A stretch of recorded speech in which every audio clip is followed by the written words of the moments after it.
ان کو ایک ایک مہینہ شہر سے دور دراز کے فارم ہاؤس پہ لے جا کر مارا پیٹا گیا، مگر بعد میں جب سی بی آئی نے تحقیقات لی تو معلوم ہوا کہ کرنے والے کوئی اور تھے اور اسیم آنند کو گرفتار کیا گیا۔ دوسرے ایسے تنظیموں سے وابستہ ان کو گرفتار کیا گیا۔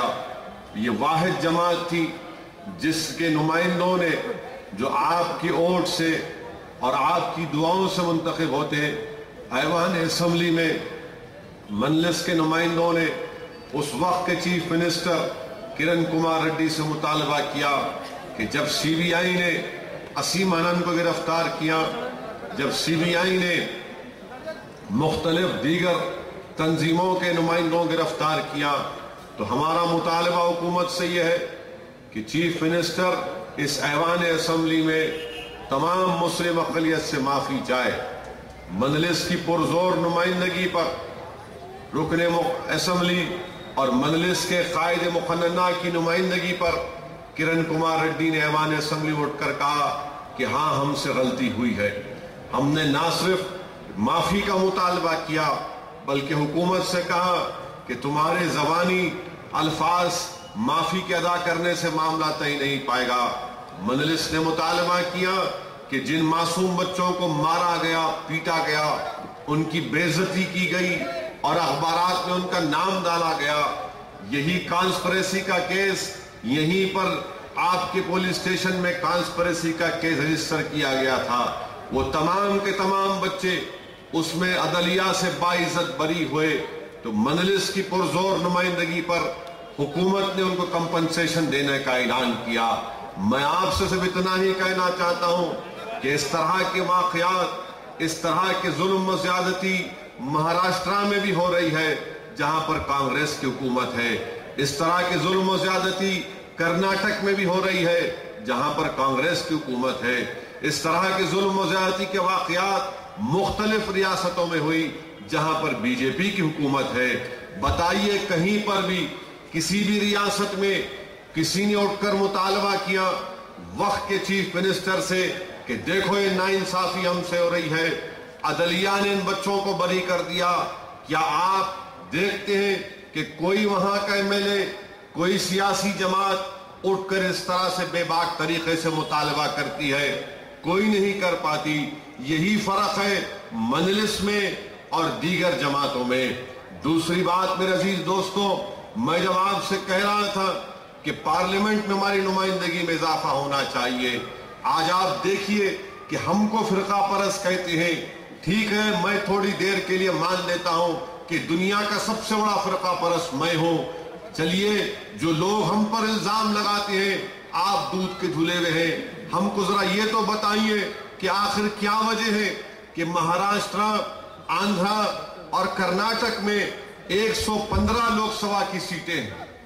مہاراشٹرا، آندھرا اور کرناٹکا میں 115 لوک سبھا کی سیٹیں ہیں اور 2009 کے لوک سبھا کے انتخابات میں صرف ایک ہی مسلم اقلیت کامیاب ہوتا ہے، وہ آپ کے سامنے میں کھڑا ہوا ہوں۔ تو فرقہ پرست نہیں میرے بھائی، یہ تھالیاں مارنے کی نہیں، یہ تھالیاں مارنے کی یا چیخیں مار کر اس بات کو داد دینے کی بات نہیں ہے، بلکہ یہ ہم تمام کو دعوت فکر دینے کے لیے کہہ رہا ہوں۔ میں یہ بات اس لیے کہہ رہا ہوں کہ جو لوگ ہم کو فرقہ پرست کہتے ہیں، میں ان کو بھی دعوت فکر دے رہا ہوں کہ آپ ہم کو گالی دیتے، ہم کو الزام لگاتے، ٹھیک ہے، مگر آپ ذرا یہ بھی تو اپنے گریبان میں جھانک کر دیکھ لو کہ مہاراشٹرا میں ایک بھی منتخب نہیں ہوتا، کرناٹک میں آپ ایک بھی منتخب نہیں کرتے، جب سرزمین دکن کے غیور لوگ اور باشعور لوگ اور پروردگار سے ڈرنے والے یہ لوگ اگر اپنے نمائندوں کو منتخب کرتے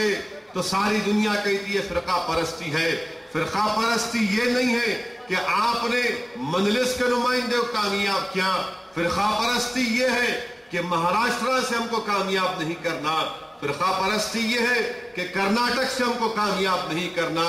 یقیناً ہم سب کو ووٹ دیتے، مگر جب ہمارا معاملہ آتا یا دلتوں کا معاملہ آتا تو سب پیچھے ہٹ جاتے۔ یہ فرقہ پرستی ہے، یہ فرقہ پرستی ملک کی ترقی کو روک رہی ہے۔ اگر اس کا خاتمہ کرنا ہے تو میں ان تمام سیکولر ذہن رکھنے والے لوگوں کو دعوت فکر دیتا ہوں، میں ان کو دعوت دیتا ہوں، میں ان دلت قائدین کو دعوت دیتا ہوں کہ آئیے آپ مجلس کو مضبوط کریے۔ ہم کسی مذہب کے خلاف تھے، نہ ہے، نہ کبھی رہیں گے انشاءاللہ تعالی۔ ہماری لڑائی ہندوستان کی پارلیمانی جمہوریت کو مضبوط کرنے کی لڑائی ہے۔ اگر میں کھڑے ہو کر یہ کہتا ہوں کہ ہاں ہم نریندر مودی کے خلاف ہیں، تو یقیناً یہ میرا بنیادی حق ہے۔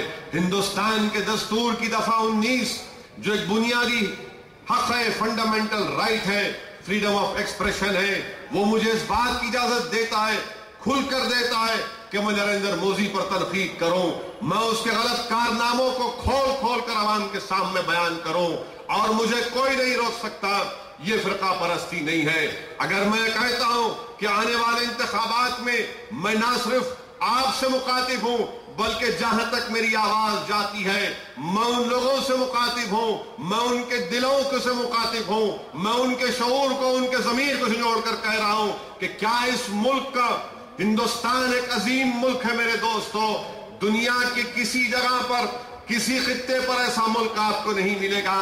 یہ ملک صرف مسلمانوں کا ملک نہیں ہے، یہ ملک صرف ہندوتوا ذہن رکھنے والوں کا ملک نہیں ہے، یہ ملک ہر مذہب کے ماننے والوں کا ملک ہے، یہ ملک ہر زبان کی بولی بولنے والوں کا ملک ہے، یہ ملک ہر تہذیب کو ماننے والوں کا ملک ہے۔ بتاؤ دنیا میں کوئی ایسا ملک بتاؤ جہاں پر ہر 200 کلومیٹر یا 100 کلومیٹر پر ایک نئی تہذیب اور تمدن ہے؟ کیا کوئی بتا سکتا ہے دنیا میں کوئی ایسا ملک جہاں پر 50 سے زائد زبانیں بولی جاتی ہیں؟ یہ ہمارا ملک ہے۔ ہندوستان کو اگر مضبوط کرنا ہے تو یہ تہذیبوں کو، ان زبانوں کو، ان مذہبوں کو پر چلنے والے لوگوں کو مکمل آزادی ملنی چاہیے۔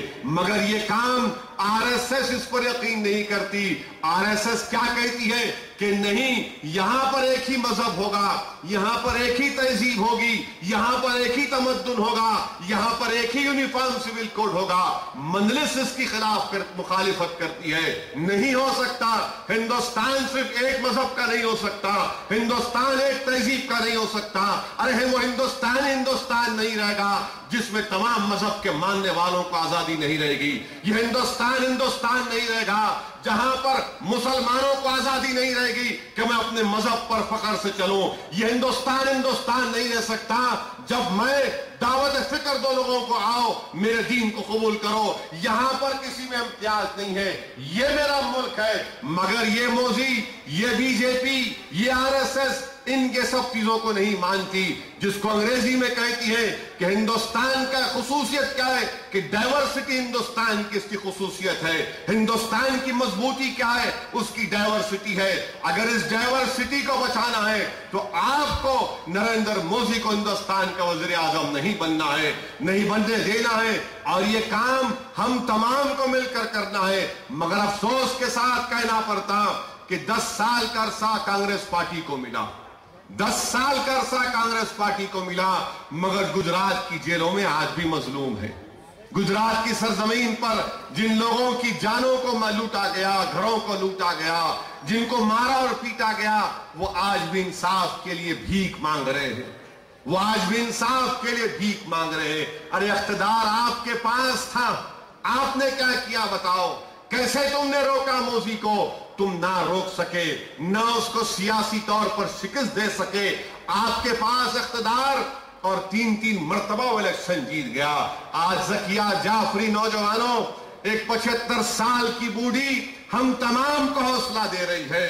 اگر کوئی کانگریس پارٹی ہتھیار ڈال چکی ہے مودی سے مقابلے کے تعلق سے، تو ذکیہ جعفری ایک ضعیف عورت ہندوستان کے تمام سیکولر ذہن رکھنے والے لوگوں سے پکار کر کہہ رہی ہے کہ میرے قدم نہیں چل پڑتے، میں برابر چل نہیں سکتی، میں ضعیف ہو چکی ہوں، مگر میں آج بھی اس حالت میں نریندر مودی سے مقابلہ کرنے کے لیے تیار ہوں۔ جب کبھی میں اس عورت کو دیکھتا ہوں مجھے جسم میں حرارت پیدا ہو جاتی ہے کہ دیکھو یہ خاتون ہے، 75 سالہ ہے، مگر یہ انصاف کے لیے لڑ رہی ہے، یہ حق کی کامیابی کے لیے لڑ رہی ہے، یہ ہندوستان کے سیکولرزم کی کامیابی کے لیے لڑ رہی ہے۔ آج ذکیہ جعفری ان تمام لوگوں سے پکار کر کہہ رہی ہے کہ دیکھو 2002 کو مت بولو، 12 سال کا ایک لمبا عرصہ گزر چکا مگر احسان جعفری کے قاتلوں کو سزا نہیں ملی۔ بتاؤ اگر آج اس نلہ گنٹا کی اس بلڈنگ پر تم کھڑے ہو، تمہاری بہن کھڑی ہے اور اس کی آنکھوں کے سامنے اس کے شوہر کے جسم کو کاٹ دیا جاتا ہے، کیا تم زندگی گزار سکتے؟ 12 سال سے عورت لڑ رہی ہے، اس کو انصاف نہیں ملا، اس کو انصاف نہیں ملا۔ سہراب الدین کا انکاؤنٹر ہوا اور جب سہراب الدین کے تعلق سے پوچھتے ہیں کیوں مارے اس کو آپ، تو جواب آتا امت شاہ کا، ارے یہ وہ سہراب الدین ہے جس کے پاس سے ہتھیار نکلے، جس کے پاس سے پسٹل نکلے، اتنے ہینڈ گرینیڈ نکلے۔ ارے جب اتنے چیزیں نکلے تو پھر آپ اس کو گولی مار دیں گے کیا؟ اگر ہر اسی طرح گولی مار دیں گے تو پھر عدالت کو بند کر دو، ہائی کورٹ کو بند کر دو، سب بند کر دو، قانون کی کتابوں کو جلا دو۔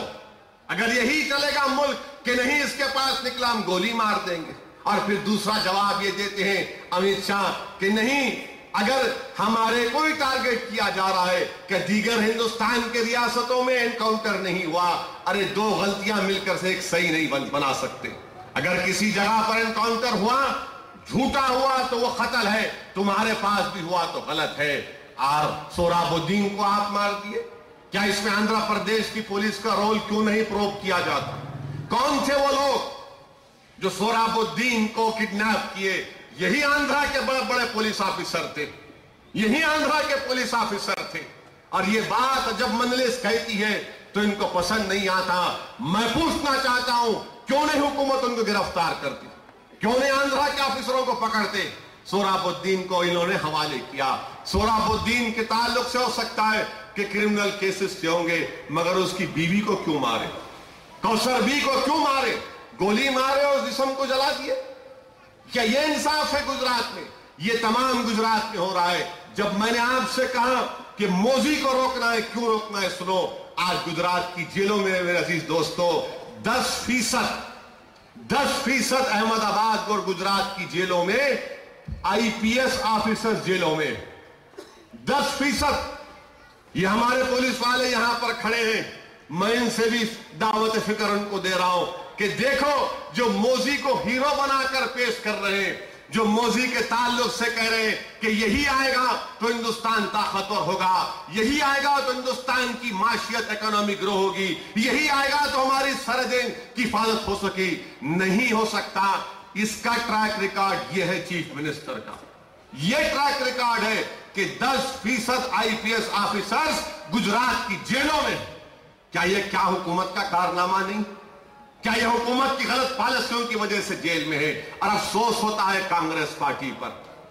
ٹیپنگ کا کیس ہوا، آپ نے سنا ہوگا کہ ایک بچی کے پیچھے گجرات کی گورنمنٹ نے اے ٹی ایس کو، اینٹی ٹیررسٹ اسکواڈ کو پیچھے لگایا۔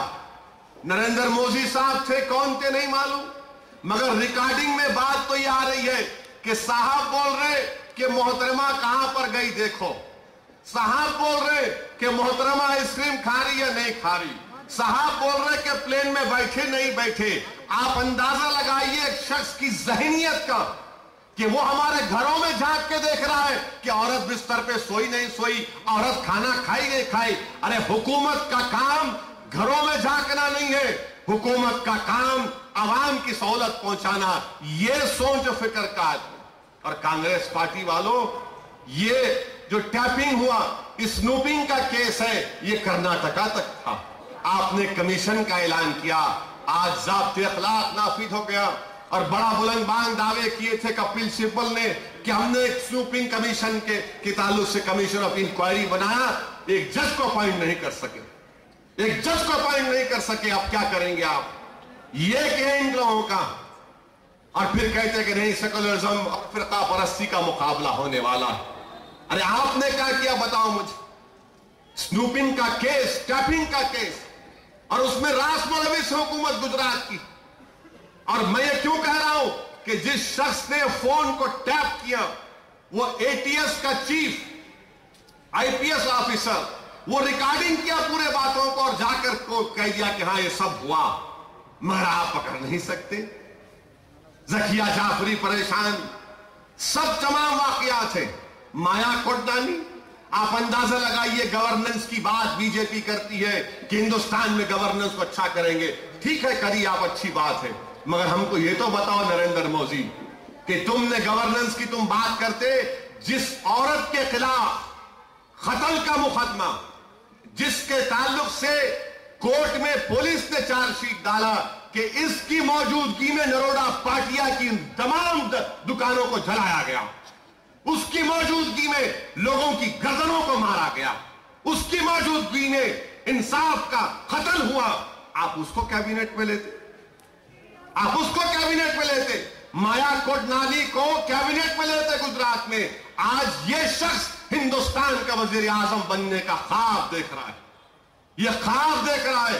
اسی لیے میرے عزیز دوستو, کوئی آواز ہونی چاہیے پارلیمنٹ میں, کوئی لڑنے والا ہونا چاہیے. ارے بہت ہو چکا یہ ہمارے پاس نرم گفتگو کرنے والے, ڈرائنگ روم میں بیٹھ کر بات کرنے والے, کبھی گھر میں بیٹھ کر سوچ کر رونے والے. ارے ختم کرو, آج لڑنے والوں کی ضرورت ہے, آج پوچھنے والوں کی ضرورت ہے, آج پنجہ آزمائی کرنے والوں کی ضرورت ہے. یاد رکھو نوجوانوں, کمرے میں جا کر رونا, سسکیاں لینا یہ کام میں نہیں آنے والا. یاد رکھو میرے بزرگوں, صرف نماز پر دعا کر کے آنسو بہانا یہ کام نہیں ہے. تاریخ گواہ ہے کہ ہاں ہم نے آنسو بھی بہائے, اور وقت پڑا تو دندان مبارک کو بھی شہید ہونا پڑا, وقت پڑا تو نواسوں کو گردن کٹانا پڑا. یہ تاریخ ہے. کیونکہ دنیا کیا مطالبہ کرتی ہے؟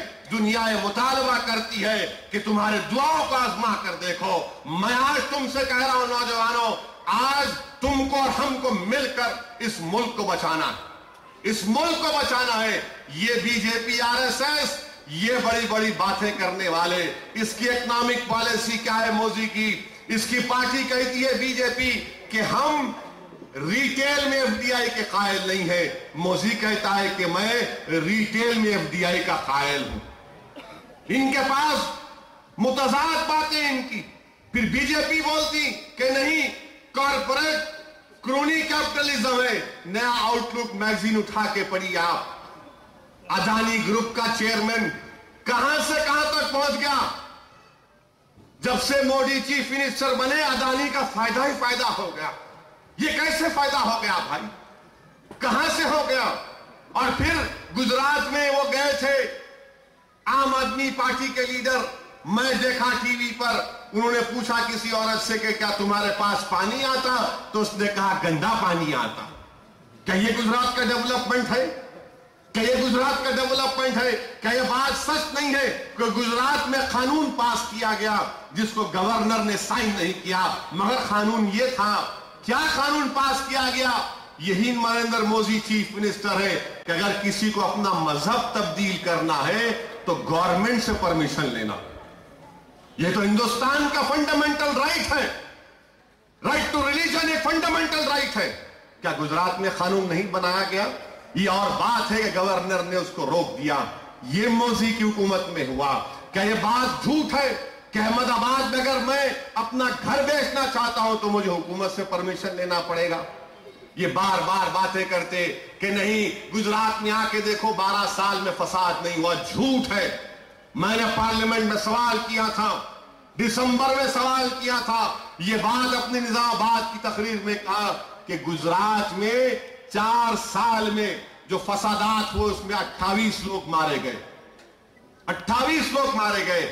مگر یہ مودی کے باجا بجانے والے, ان کے تائید میں یہ قوالی کرنے والے قوال ساری دنیا میں باجا بجا رہے, نہیں گجرات پیسفل ہے, احمد آباد میں کچھ نہیں ہے. ارے احمد آباد اگر پیسفل ہے, اگر یہ لوگ کہتے ہیں کہ مقلیتوں کے خلاف نہیں ہے, تو زکیہ جعفری سے کیوں نہیں ملاقات کرتے؟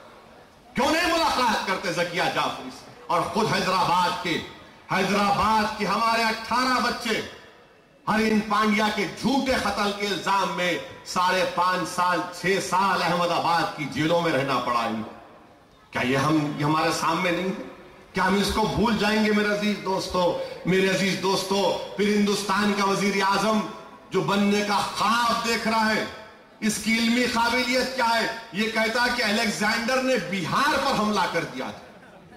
اس کی اتنی علمی قابلیت ہے, اتنا بڑا انٹلیکچوئل ہے یہ. اتنا بڑا انٹلیکچوئل کے کہہ رہا ہے کہ الیگزینڈر نے بہار پر حملہ کر دیا. عجیب و غریب بات. پھر یہ کہتا ہے کہ بھگت سنگھ کی موت کالا پانی میں ہوئی. یہ انٹلیکچوئل کیپیسٹی ان کی. بھگت سنگھ کی موت نہیں, سنیے, بھگت سنگھ کی موت لاہور میں ہوئی. میں سلام کرتا ہوں بھگت سنگھ جیسے مجاہدین کو جنہوں نے انگریزوں کے خلاف اپنی جان کی قربانی دی.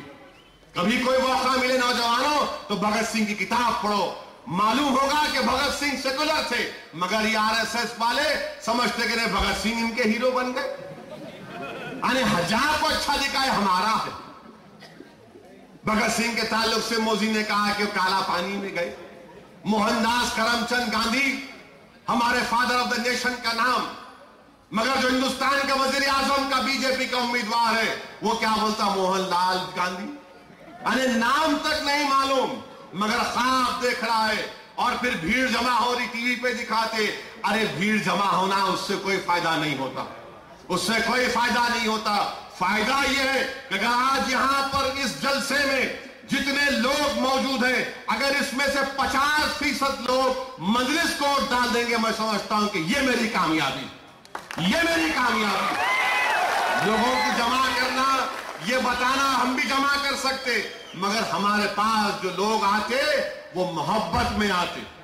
ہمارے پاس جو لوگ آتے, ہمارے جلسوں میں جو نوجوان آتے, وہ اپنے شوق سے اور محبت میں آتے.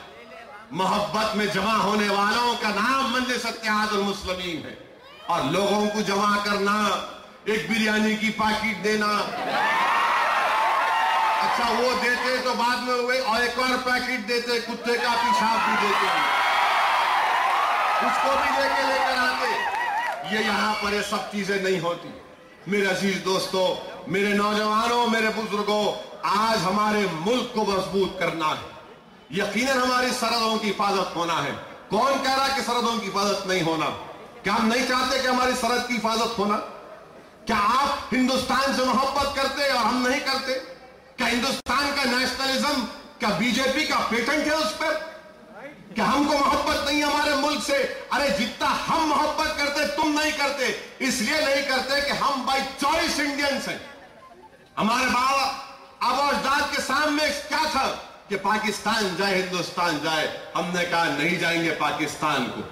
ہندوستان ہمارا ملک ہے, یہ ہمارے اولیاء اللہ کی سرزمین ہے, یہ ہمارے بزرگوں کی سرزمین ہے. ارے ہم نے اس ملک کو آزاد کروایا. تم کہاں تھے RSS والوں؟ تم تو لکھ کے دے رہے تھے معافی نامہ انگریزوں کو, تم تو لکھ کر دے رہے تھے انگریزوں سے معافی نامہ. ارے جتنا ہم نے جانوں کی قربانی دی تم نہیں دیے. مگر آج ہم کو اپنے انصاف کے لیے لڑنا ہے.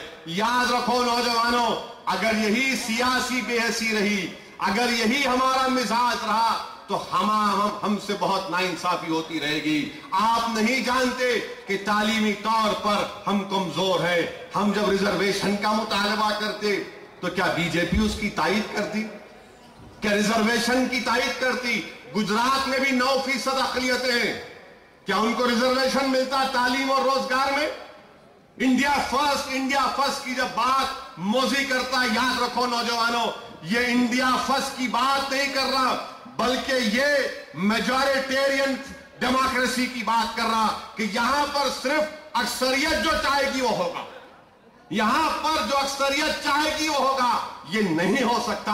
ہمارے ملک کی جو جمہوریت ہے, پارلیمنٹ کی جو ڈیموکریسی ہے, اگر کوئی جا کر پڑھے گا کہ کانسٹیٹیوٹ اسمبلی کے بحث ہوا ایسے کو, تو معلوم ہوگا کہ یہ ملک میں کبھی بھی میجورٹیرین فارم آف ڈیموکریسی نہیں ہو سکتی, پارٹیسپیٹو فارم آف ڈیموکریسی.